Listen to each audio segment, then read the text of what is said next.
And you would think getting a leading role in a Star Wars project, at one point in time, the biggest cinematic franchise in all of history, that would be a golden ticket. But then you just go ahead and cast your mind back, even back to the old OT. How many of those guys, how many actors and actresses ended up having a bigger career after being a part of that franchise? Okay, like obviously you have Harrison Ford, who transcended all of that stuff, is a legit movie star and is continuing to make millions of dollars to this very day. Mark Hamill, he carved out a decent voice acting career, but never really, it didn't even come close to sniffing the success that he had with Luke Skywalker ever again, not even a fraction of that. Carrie Fisher, well, she was sniffing something different than success. Billy D. Williams, yeah, ended up having a decent career, but bit roles maybe. And then, of course, yeah, James Earl Jones, probably the biggest name outside of Harrison Ford from the OT to really parlay off to bigger and better things. And of course, with the prequel trilogy, well, it's a little bit different of a situation, but the guy right at the center of it, Hayden Christensen, outside of what, he was in Jumper right after Revenge of the Sith, and well, just kind of ended up taking a back seat, and then only has this quasi-renaissance thanks to prequel memes for just terrible dialogue and bad line delivery. Now he's coming back to the franchise because it just never really went any further than that. But Ewan McGregor, well, wasn't Ewan kind of established before he signed on with Star Wars beforehand? And Liam Neeson, obviously he's Liam Neeson, that's in a different category altogether. Sam Jackson, the meme actor that I've always asserted that he is. But yeah, nobody really got any bigger off of being a part of the prequels. And then, of course, with the sequels, well, now you just have just about everybody in the cast trying to distance themselves from those projects as best as they can. Adam Driver won't even take questions about it. Oscar Isaac, Lord have mercy, he won't even answer questions about that, okay? The only way that he'd come back to Star Wars, it's either him or John Boyega. It's like, if I won another house, I might entertain the idea. But the only person who hasn't found a way to transcend the failure of the sequels is the lead character in Daisy Ridley. Now, okay, she's not much of an actress, okay? She has very limited range in what I've seen in the sequel trilogy and in her ancillary work. At least she's not very talented. I'm sure she's a nice lady. Some of her interviews really show that she has a personality that hasn't really been captured on screen, and I wish her the best in her future endeavors. But it kind of drives home that lead character curse that Star Wars has had for the entirety of the franchise. Star Wars Daisy Ridley says there weren't many offers coming in after Rise of Skywalker. Well, did you see the movie, Daisy? It was kind of a disaster. Despite the popularity of Disney Star Wars franchise. Disney Star Wars? Ooh, popularity? Ooh, yeah, I don't think so. Daisy Ridley said that her career stalled when she finished her run, leading the film trilogy with 2019's The Rise of Skywalker. Yeah, it's kind of interesting because even during the time of filming the trilogy in 15, 17, and in 19, you weren't really getting any additional roles in the interim. Just saying. There weren't many offers coming in, Ridley said during Sunday at panel at South by Southwest in Austin. It's not that there weren't any. I remember finishing and thinking, oh, it's quite strange. According to Ridley, she didn't feel fully comfortable leading the latest Star Wars trilogy until she had reached the final movie, The Rise of Sky. That's the one that cleaned everything up. Somehow Palpatine returned. That's the one that really put everything into focus for you. Okay, it took, honestly, making the third film till I felt like, okay, I'm good. I deserve to be here. Right. Though she clearly has a screw loose. I wish her nothing but the best, but I'm not looking forward to that Rey movie because of Daisy Ridley's inclusion. I'm just saying that one, but she's definitely feeling that same pinch that, Mark Hamill felt from in the aftermath of the OT, Hayden Christensen did after the conclusion of the prequel trilogy. But what about the original Anakin? Okay, no, I'm not talking about the guy who was behind the mask in the OT.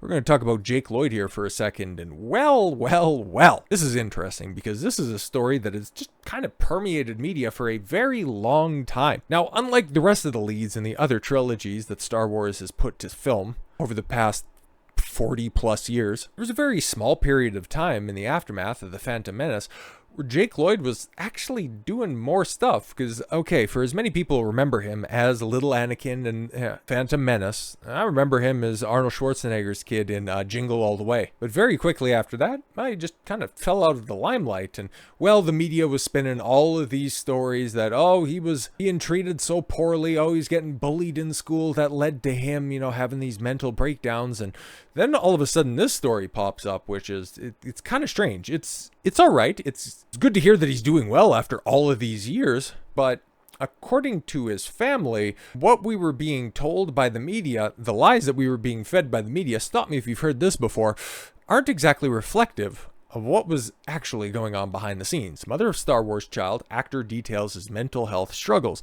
Jake Lloyd, who played a young Anakin Skywalker, disappeared from the public eye after being cast in The Phantom Menace at 8 years old. It will mark 25 years since Star Wars Episode 1, The Phantom Menace, first lit up movie screens. And yeah, there's supposed to be some re-releases in May of this year, right? To commemorate the 25th anniversary. I remember all of the hype in the lead up to that. I was just, 9 years old because it came out in 99? Yeah, that stuff was everywhere.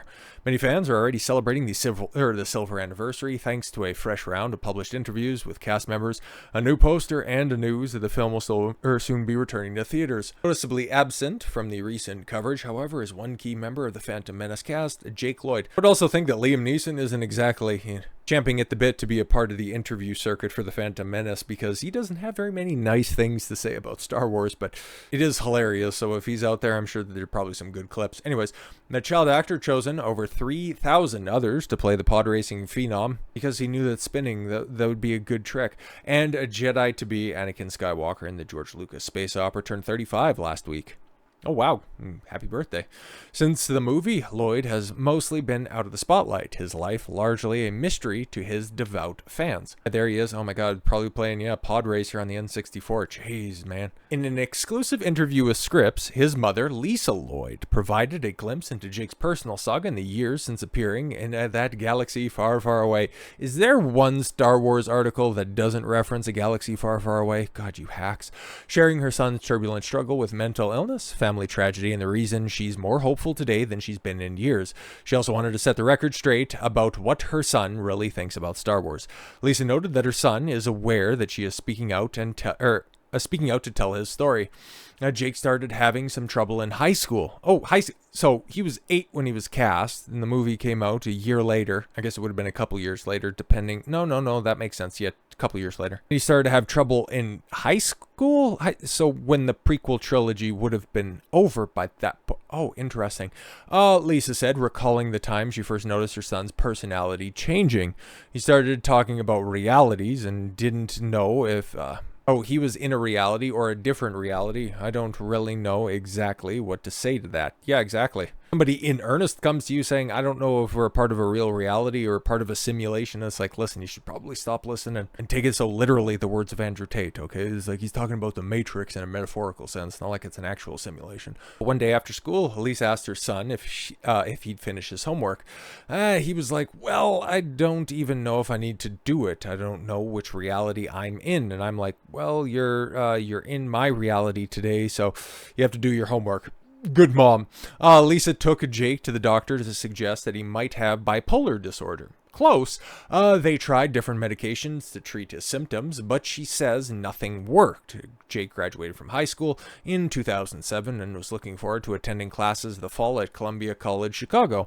In his brief enrollment in private art school, it didn't go great. He missed a lot of classes. He was telling me about the people that were following him. Okay. Like fans, people spouting off prequel memes. Would have been a little bit early in the run. Anyways, she could sense a downward spiral. Jake would sometimes mention seeing people with black eyes staring at him down the street, having late night conversations with Daily Show host Jon Stewart through his TV. Oh no, somebody save him off of that. The worst part of this is him watching the Daily Show.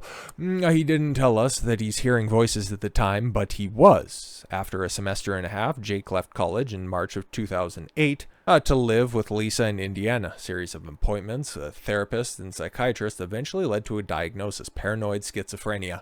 Oh, so like a legit mental illness. That sucks. And they finally told him. It totally threw him off into an even worse depression. It was really hard. It's better to find the actual root cause of the problem, but okay, it continues on. American Psychiatric Association now uses the umbrella term schizophrenia to describe the disorder that Jake was diagnosed with. It can include delusions, hallucinations, disorganized speech, and a lack of motivation that can impact virtually every aspect of the patient's life. Schizophrenia affects 1 in 300 people, or approximately 24 million people worldwide. Yeah, man, that sucks. A lot of the article then deals with, kind of his, spiral out of control, his brushes with the law, the fact that now he's starting to come around, which is good, which is great to see. If you'd like to read the rest of it, I'll obviously link the interview in the description below if you'd like to read it. It's pretty interesting. Okay, but just for the sake of brevity, and I want to focus back around with Star Wars. As for Star Wars, his mother said Jake is still a huge fan of the movies and shows. The Disney stuff, though? Most recently, he's been watching episodes of Ahsoka. Sorry to hear about that. On Disney Plus. Lisa even gave Jake an action figure, the lead character Ahsoka. You're supposed to be his mother. You're supposed to be helping him with his depression, not making it worse. Last week as a birthday present. He loves all the new Star Wars stuff. Oh no, he's still ill. People think Jake hates Star Wars. He loves it. Oh, but the media said it made people pick on him. Lisa is also eager to dispel what she says is a common misconception, that an avalanche of negative reactions to the Phantom Menace drove Jake to quit acting and contributed to his mental illness. It would have happened anyway, Lisa insists, pointing to a history of schizophrenia on the biological father's side of the family. Oh, okay, you wouldn't want to take responsibility for that. No, that's from the father's side of the family.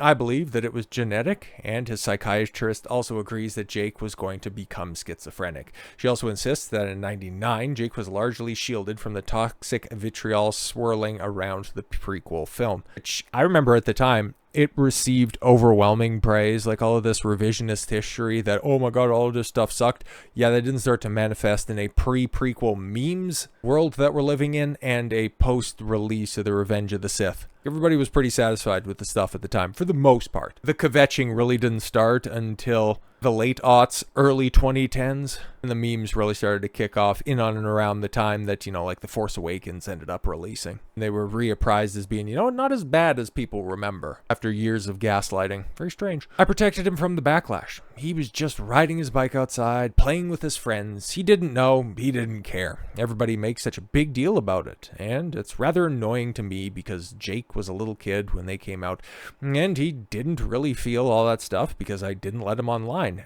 Great mom. This acknowledges that high school kids would sometimes bully Jake over Star Wars, something he mentioned in past interviews, but she says walking away from Hollywood had more to do with family drama at home. People says he quit because of Star Wars. Well, that's not true. It didn't have anything to do with Star Wars. It had a lot more to do with our family, and we were going through a divorce. Okay, unbased mom.